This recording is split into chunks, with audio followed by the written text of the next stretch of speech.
For more on China's latest inflation figures, we now turn to the Economist Group China Chief Representative Stephen Xu, who is live for us in Beijing. And Stephen, I wanted to ask you about these inflation figures.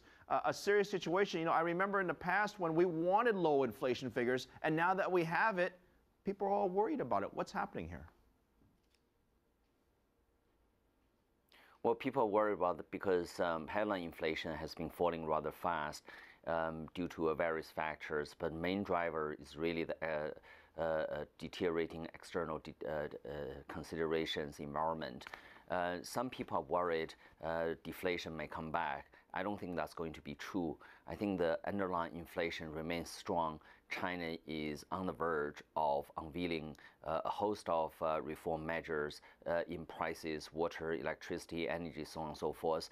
So I don't think deflation is coming back. But with headline inflation easing to 2% and potentially even lower, that's providing a lot of room for monetary authority to lower interest rate, to cut reserve requirement rate. This policy, Stephen, I want to ask you a question here, Stephen. Many economists around the world have been looking at these figures from China, and to be fair, China is under a significant amount of criticism for not having faster structural reforms in the financial arena. Do you think it's fair that these global economists are talking about this, about China? And I guess the question is China moving fast enough?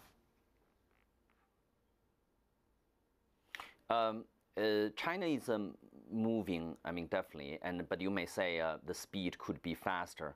There have been a lot of discussions on interest rate deregulation. There have been a lot of discussion on RMB internationalization, and we are seeing evidence here and there.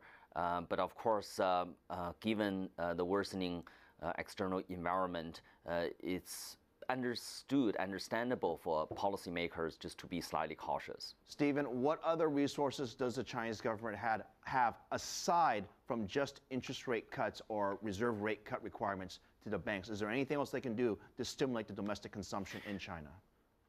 Well, China can do many things. For example, tax cut, not just tax cut, but structural tax cut, personal income tax can be shaved massively, corporate tax can be cut, and various a program on social security can be established. So there's a lot of room for maneuvering through a fiscal lever. All right. Well, certainly tax cuts are a common theme apparently in China and also in America. Stephen Xu, thank you very much for your time and analysis on those CPI figures out of China.